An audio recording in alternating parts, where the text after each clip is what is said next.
Hello conscious creators, Shamnali Gray here from Goddess Creations, and I am speaking to you today in part 8 of the Wheel of Life sequence, and it is the second emotional video. And today I am focusing more on vulnerability, and that is quite challenging. Last time in my previous video I spoke about the basics around your emotions, what types of emotions they are, and the hormones that can involve it.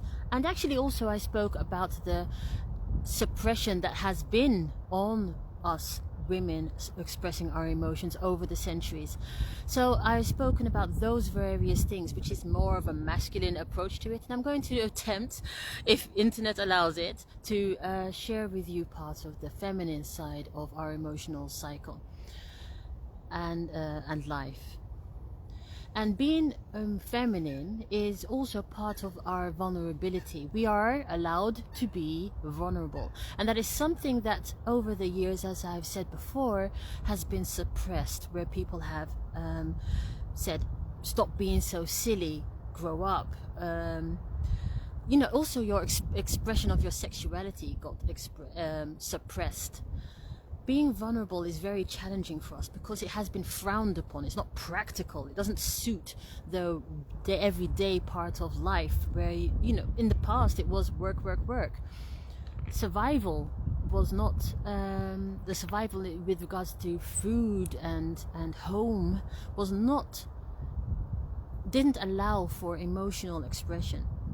I don't want to be talking about that far back. I want to talk about the now, because in the now I'm speaking to you, my lovely conscious creator, the lovely lady who is very caring and giving and works hard and actually has given more than she can actually afford, therefore going over her emotional boundaries, her health boundaries, maybe creating a chronic illness or dis-ease, long-term disease, feeling anxious and overwhelmed. I am speaking to you because I recognize myself in this.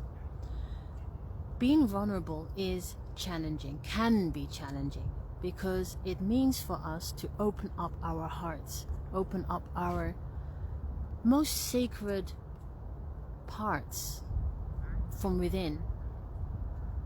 It means that we are visible to others, and that visibility can make us, as I said, feel vulnerable, can make us feel judged, or trigger an old fear of judgment.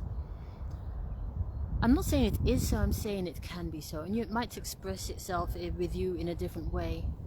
But being vulnerable is very important, and allowing, not necessarily only for another person, but for yourself, your emotions, your full array of emotions to be expressed is so healing.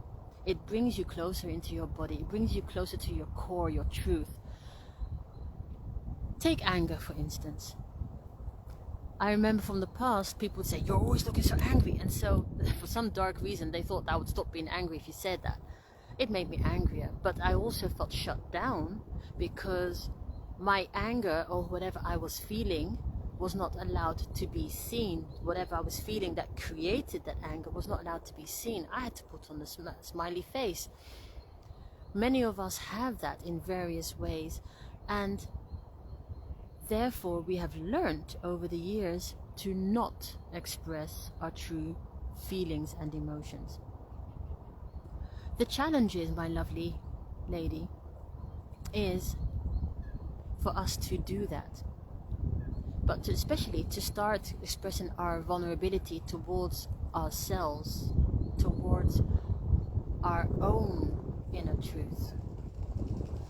When we don't do that, and I have multiple sclerosis, so I know what I'm talking about on that score. When you don't express your emotions, when you don't allow your feelings to come out, you are actually holding them in your body, behind your self-made wall, and that wall does not serve you. That wall, as I've said before in previous videos, can create chronic illness or dis-ease or long-term illnesses, and we don't want that, because it's stopping us from being the beautiful goddess that we really are. So when you do learn to acknowledge your feelings, and you don't have to change them, just acknowledge them, look at them, allow them. And a dog is running to me, so I'm going to see if I can ignore that. Oh, right, okay, that was that. He jumped up against me. When you allow your feelings to be, the anger that you might be feeling, even if it's depression, when depression is a step further where you don't feel something, when you are aware, as I spoke about it in the previous video, when you are aware of those, what you are feeling or not feeling, or that you are holding back, you automatically start to soften. And that softening can create emotions. Now, I can feel it here in my own throat coming up as I'm speaking to you, as I'm journeying with you in this story. Because when you allow your vulnerability, when you allow your feelings that you've been holding back, emotions come up. And that is, once again, that scary bit. Oh dear, what is someone going to think? Is it too much? Am I too much? Just let it out. I spoke about in the previous video, tears are very, very healing.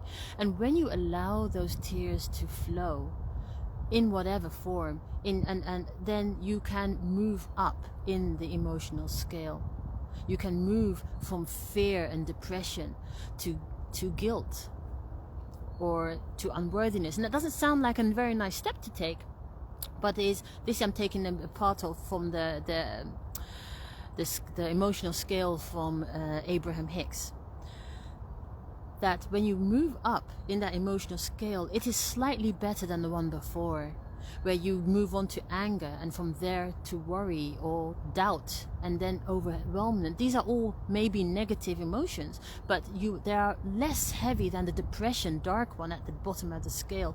When you are journeying through that, you are opening your heart, opening your cells, allowing your body to feel and to heal. And lovely lady, there is nothing wrong in feeling these emotions. They are very healing and soothing. Releasing, allowing, being with it. How can you do this? Moving up that scale. Because if you are in that depression, to ask someone to then to be joyful and happy is far too big a jump. That's far too big a jump. All those in-between steps are needed for you to feel safe in that new space, for you to learn how you are in that new space of vulnerability. And in that space of vulnerability, when you have maybe gotten to know yourself better by being silent, breathing, allowing a softness in your belly, in your heart space, in your womb space, when you have allowed yourself to dance or laugh, when you have allowed yourself to touch yourself with an oil or without, or under the shower or whatever, when you have allowed yourself, oops, there's the wind, when you have allowed yourself to feel again, to be with your emotions, to be with your feelings, just to be with you, then you start softening. And this, my lovely ladies, is not a quick fix. It's not from one day to the other. Sure, you can decide on something, but for it to be ingrained, it's a matter of doing it often. It's a matter of giving yourself that self-love on a regular basis, looking at yourself in the mirror, and saying, I love you. How often do you do that? Look in the mirror and just smile at yourself, at all of yourself, and say, I love you. See, it starts with you, with your love to you. And only then, from that space, can you then start approaching the other, where you can then be discovering maybe a new relationship. And I'm not saying that it has to be a new relationship, but a new way of approaching your relationship with the other. And it could be the opposite sex, the male. Very often it is so that we tend to comply, we adjust, we want to please. So we are pleasing, we are fixing, we are helping, we are doing all those things. And we forget to be ourselves. can be more beautiful than showing your true self, your true openness, your true vulnerability, your true beautiful flower? I'm speaking of deep stuff here, your real emotions. That takes courage, my lovely. That takes courage. And I'm speaking also from my own experience. It takes courage to open yourself up in your heart and to allow yourself to be vulnerable, as scary as it is, to release whatever emotions are pent up in your body. That's the way that your body can heal. How more juiciness comes into your life, more juiciness comes into your body, more juiciness comes into your relationships. And then there is space for all those various parts of you to come out. Instead of the hard mask only, there is all the anger or the bitterness or whatever part of that scale is part of you at that moment in the now. When you allow yourself every time to just step past your fear into an, there's fear versus love. When you step past that fear into that love for you, and choosing love can be scary because it's outside of your comfort zone. Yet, that's where you are. That's where your true self is. That's where your beautiful life is. The life that you actually really do want. See, there's nothing wrong with you. You just have to remember how glorious you are. And this is also in relationships and in with family and with friends and with your work. All of this, you always get the choice. You can always choose again. How do I want to feel? How do I want to feel? Do I want to feel joyous? Do I want to feel relief? Do I want to feel freedom? Do I want to feel optimistic? Do I want to feel happy? And that might be very far. You won't reach there in one go, and maybe not. But if you keep doing this and just be aware of how you're feeling in the now, and I said this in a previous video, if you are aware of how you feel in the now, then you are giving yourself the space to choose again. Choose from your heart the love, the vulnerability. Choose from your womb the openness, the juiciness, the real connection. I'm sharing this for now on vulnerability, on emotions, and it is a journey, and I do take you there, or this journey with you, in my coaching. If you would like to have coaching with me, just reach out to me, and then we can have that call to find out what it is, how it is that I may serve you. But for now, I'm wishing you a lovely day in opening your heart, opening your body, in being vulnerable to yourself and to the other. That's me for now, Shamili Gray, Goddess Creations. Bye.